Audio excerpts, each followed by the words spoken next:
Hey folks, Dr. Mike Israetel here with Renaissance Periodization. Today's video is about troubleshooting your relative effort.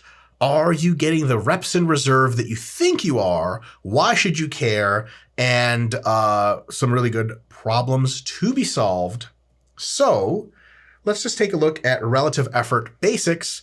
Relative effort in hypertrophy training, which is the goal of this talk, is going to be measured usually with the RIR scale. RIR stands for reps in reserve. It's how many reps you think you have until you think you can't do another high quality rep with good technique or you'll reach muscular failure. So a couple of sort of basic facts about RIR. It's been shown through many, many studies that you get roughly the same hypertrophy results, at least in the medium term, from anywhere between 3 reps in reserve training to 0 reps in reserve or near failure or failure training. So that's cool. What that also means is that, like, if you grind it way beyond failure all the time and do forced reps, that's probably not a huge benefit, if any. Could be a cost. And we also know that, like, if you train much easier than like 3 or 4 reps in reserve all the time, you never push it close to fail, you're probably not training hard enough to get your best results, right? The best programs probably start around 3 reps in reserve because it's very effective and it's not overly fatiguing, and they usually scale up in load and repetitions over time until the end of the program or the end of the mesocycle has you doing probably at least 2 things.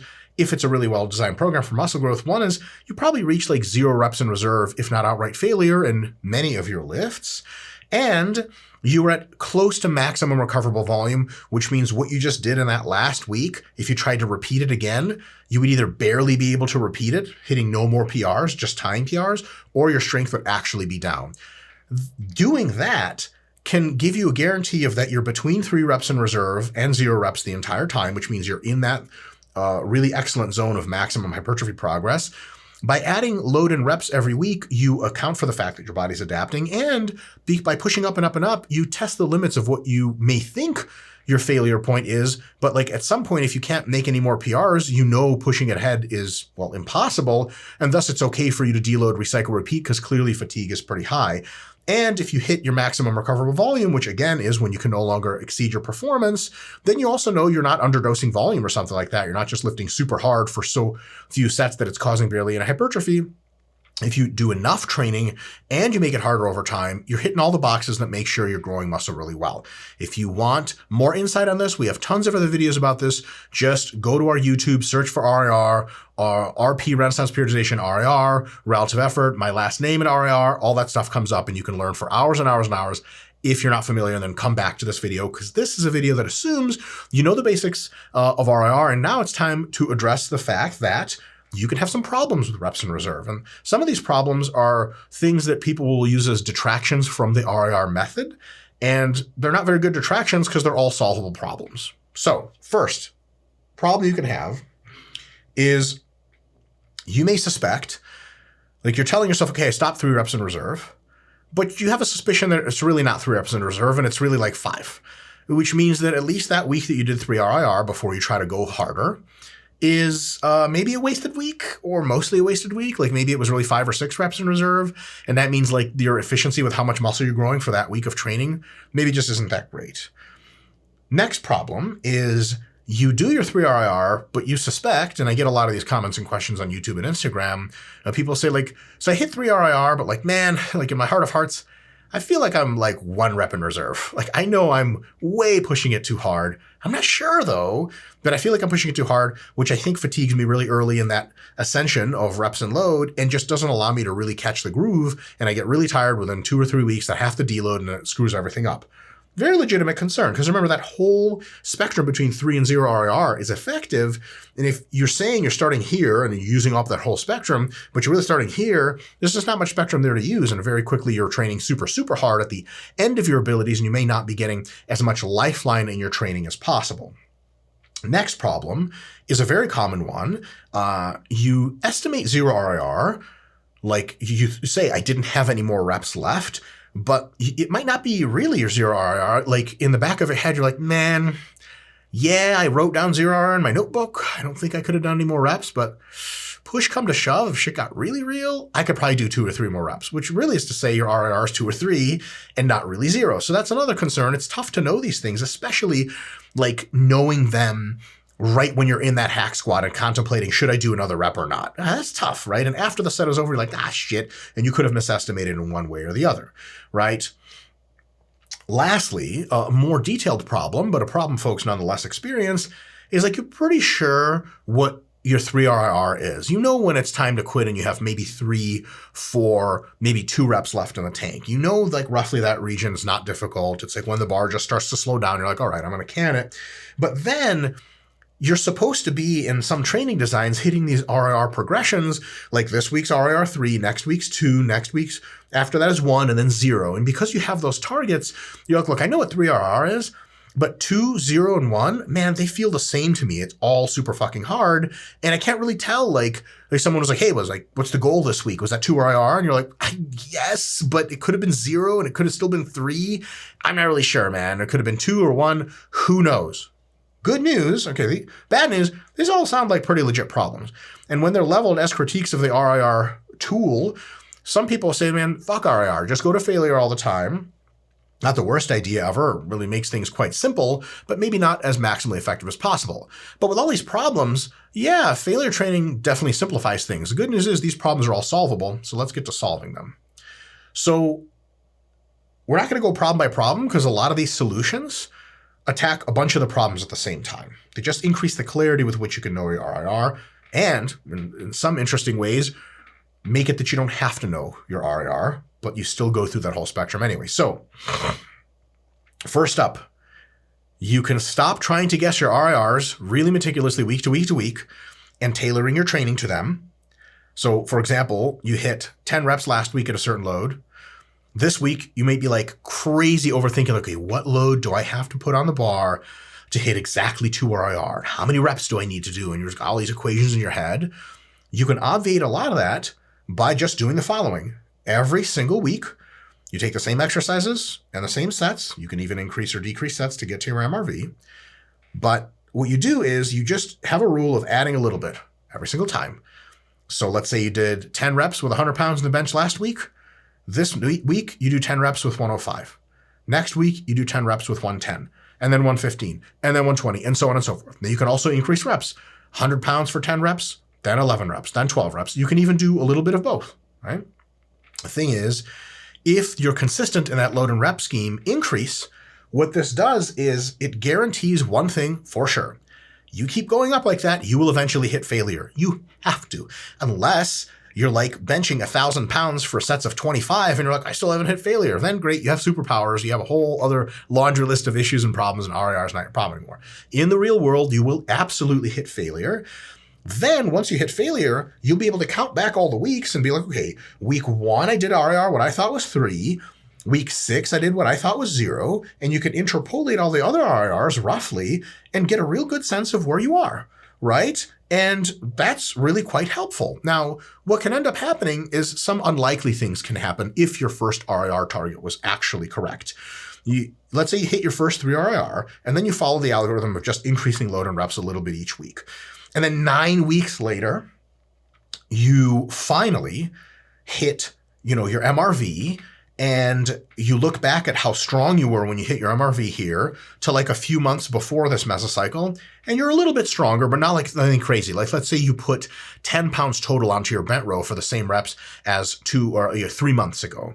So you look back all the way 9 weeks and you're like, okay, if this really is my bent row max, like for set of 10 right here, and if it's only up a little bit for what it was before the cycle, I said I started at 3 reps in reserve. How the fuck did I make it all the way through 9 weeks of accumulation? If every time it was getting harder, where the fuck, how's it possible that I gained so much strength, but really I didn't because I'm not that much stronger? That really narrows down the options to one thing. Whatever the fuck you thought your 3 RIR was, wasn't. Okay, it was like 6 or 9 or something completely insane. So if your progression is way too smooth and way too easy, and you fail way too late in the process, not too late, but like it takes you a long time to hit true failure, yeah, there's a good chance you underestimated your RIR, and you probably were not nearly as far or not nearly as close to failure as you thought you were at the time. Next mesocycle, next program, you can be a little bit more aggressive in pushing yourself. On the other hand, it can work in reverse as well. You do a week and you're like 3 RIR for sure, bro. You do 2 weeks and then you hit your failure point and you can't add any more reps or load and you actually start to get weaker. Well, man, I don't know, 2 weeks, unless you did some crazy shit and add like 15 pounds each time or 3 reps each time, yeah, you're probably not at 3 reps in reserve. That first week, you might have been at like 1 or 2, and you might have suspected it too. You're like, man, was that really 3? I felt like I was pushing a little too hard. And then 2 weeks later, you're overreached. Like, okay, that was definitely not 3. I definitely pushed a little bit too hard. Then you know for next time. If you try to just raw guess your RIR every time and the reps and sets change, or sorry, the reps and load change all the time, it gets real tough to see what's going on. And it gets real tough to make sure that you're actually making training harder over time. What is the best way to make sure you're getting from 3 RIR to 0 is slowly go up, up, up, up, up, up, and you have to get to 0 RIR eventually. Must, unless you get infinitely strong. Next one is you want to keep track of your rep strength in each week and mesocycle to mesocycle. That way you can guess the first week RIR, because there's this big mystery. You're like, week number 1, I'm doing some different rep ranges, some different exercises. A lot of the stuff is still the same. I just did a deload. What load and reps do I start at to hit 3 RIR or so?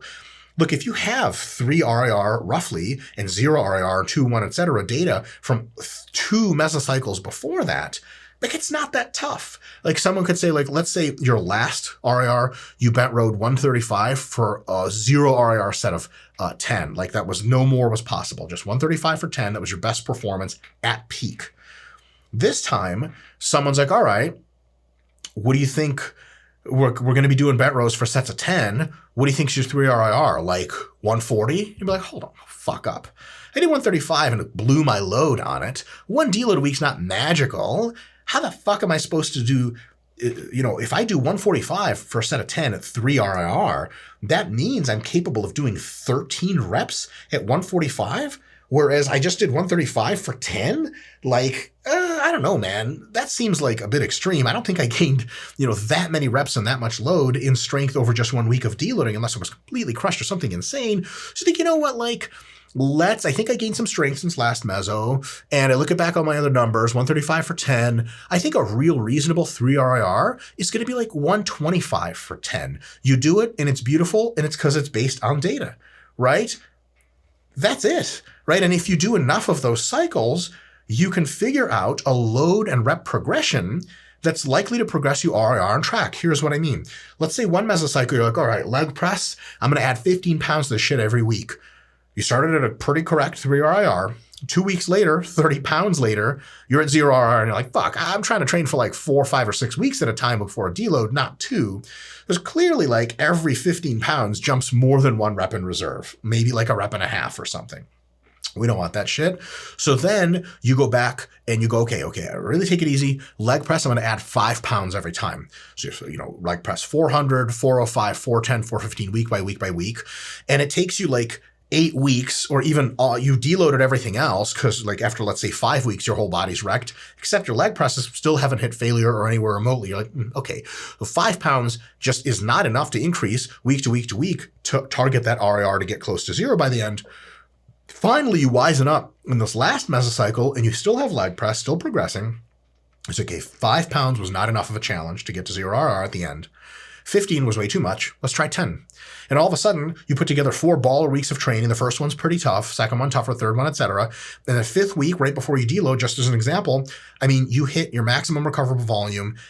Everything you had, 0 RIR, just barely ties that performance. Flawless. You literally gave it everything you could. And the way you figure that out is like what kind of progressions made sense or didn't over time. If you never write anything down, if you never make sense of any progressions, your brain usually resorts to like cockamamie schemes of, all of us are like, man, I want to put 20 pounds on my leg press each week. Well, no fucking shit, and so does everybody else. But you may not have the strength to do that or the adaptation rate to do that. So you got to pick something realistic but challenging, and the only way you can do that is looking back at your old data, right?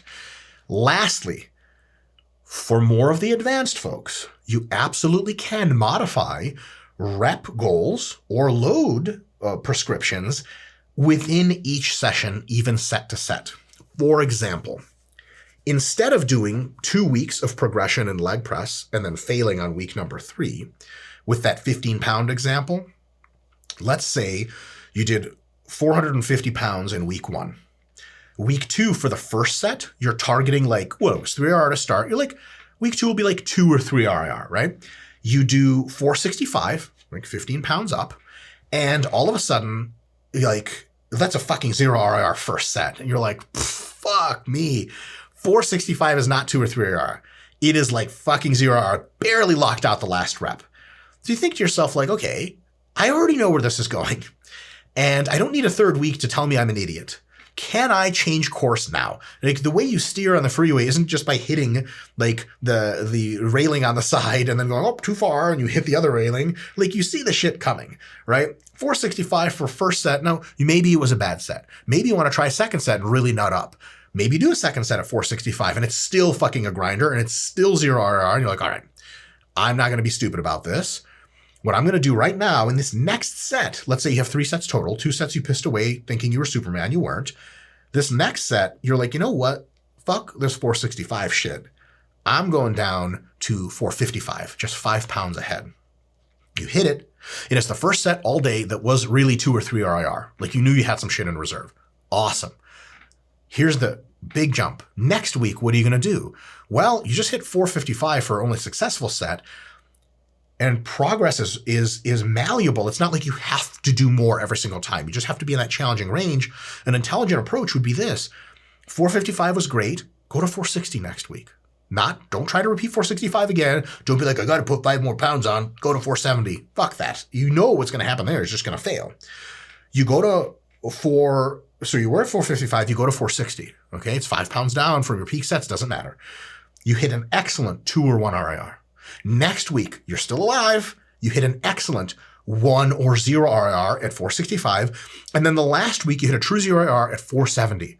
Fucking super productive mesocycle. You gained a shitload of muscle, and you never shit the bed, and you never had to cut it off. And look, hey, you made a strength PR of 470, which you would have never fucking made because you would have tried, 480 and just totally ate shit and never matched your reps because you already overreached. Right? So you can make these adjustments. You can do them in load, like we just described. You can do them in reps. You're like, ooh, yeah, 12 is a bit Napoleonic. Let me try sets of like 11 or 10 or something like that. Why is this a thing? Why is this a thing only for advanced folks? Beginners don't need it because they can usually just eat up their mistakes, no problem, because their fatigue management is like not an issue. Like, they can just get stronger so fast. If they guess a little wrong, it's all okay in the end. But the main one is it's really easy to second guess yourself and really easy to either get too much bravado if you're adjusting all the time. Like, you're like, oh man, that set felt great. Let's put 15 more pounds on. Like, no, don't fucking do that. Just do the sets normally and then change next week. Playing a good conservative game is a good thing. But on the other hand, if you're not advanced and you don't have experience with RIR and you don't have a good sports psychology mindset, you may play too conservative. And you're like, oh, that was like, I don't know if that was really 2 RIR, felt like 1 or 0. I'm just going to take weight off. And it fucks your progress. Like, a lot of people will come into the gym with all the best intentions and then just try a heavy set or even just warm up and be like, no, it's not happening. And they go lighter. You keep doing that and you never sort of reach up and discover what your body's really capable of. So really, points A and B are the meat and potatoes. Just get better at progressing and guessing your RIR to begin with and letting all the slack be taken up with little improvements. Don't worry too much, but if you're off by a lot from your target RIR and you're more advanced, you can absolutely on the fly auto-regulate there, right? So that's really how you solve a lot of these problems. And in the end, if you're reasonable about this, you get awesome progress, no big deal. And at some point, you reach failure anyway, and usually that's a number of weeks later, and you've had awesome progress, and it's no worries, right? The simplest way to give the RIR recommendation is this. You start with a bit of breathing room. Don't push yourself hard at the beginning of the cycle because it's the beginning of the cycle. Beginning of the cycle means you're really sensitive to growth. You don't have to do much. You don't have to push hard to get great growth. And not only are you having a good session now, a big part of training is to set up better sessions after and after and after, right? So give yourself some breathing room. By small amounts, increase reps and or load each week to make sure that you're pushing your body into the fire slowly but surely. If you just auto-regulate load and rep increases purely and you're just like, well, when I feel good, I go up, man, who knows how the fuck you feel? I feel like shit half the time. I still get stronger. And sometimes when I feel great, shit just doesn't happen. So go up a little bit because, look, you started at roughly 3 RIR. You keep going up. When you can't progress anymore, That's it. There's no adjustments to make. Take a recovery half week or a full week of recovery, which is a deload, recycle, repeat, and then you just basically start a little easy, hard, hard, hard, can't do it anymore. Deload, start a little easy, hard, hard, hard, and that's it. That's the cycle. It doesn't have to be much more complex. It can be, but that's not going to give you these huge gains. 90% of your gains come from this simple formula. That's it. Now, the big kicker here is if you're nailing roughly 3 RIR, very roughly, and you're also meticulously adding a little bit of reps and load every time, and then you for sure get to 0 RIR or true failure at the end. If you have those checkboxes, anything in between, you just don't have to know the RIR that well. Is it 2? Is it 2.5? Is it 3? Who gives a shit? I started at 3. I'm adding shit until I get to the end. That's it. So anything in between doesn't really matter that much. It's like if you're on a road trip and your odometer is reading like, it's your friend, who you're visiting for the weekend lives like 500 miles away, and you're 300 miles into the trip, right? And he calls you on a cell phone because he's super excited. He's like, hey, what are you getting here? And you're like, oh yeah, it says I'm 200 miles away. And he's like, oh cool, like which town is around? You're like, I don't fucking know. In the middle of fucking nowhere in Montana, it's fucking dark. I'm not getting out. Hillbillies will shoot me.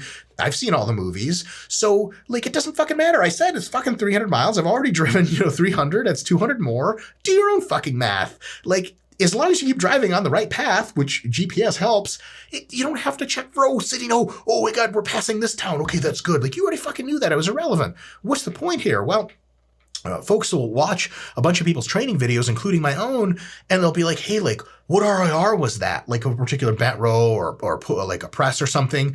And they're like, is that 3 RIR? And my usual answer is like, yeah, sure. I don't know. Or it was 2, or it was 1. I don't care, because each week I just add a little bit of load, add a few reps or a rep or here and there. And then at the end of it, I always go super close to failure. So I'm always pushing the limits. I'm always starting conservatively. I learn month to month and week to week how to juggle that process to make sure it's pretty accurate. And what happens between here is just a linear ascension. I don't give a shit. Neither should you. I guess the point of this video is stop giving a shit. I'm just kidding. Be intelligent. Start a little easy. Proactively increase load and reps in a sustainable way that can get you 4 to 6 weeks at least of ascension. Make sure you push yourself hard enough to go very close to failure or a failure at the end. Deload, recycle, repeat. That's it. You're going to be Hafthor Julius Bjornsson in no time. See you next time.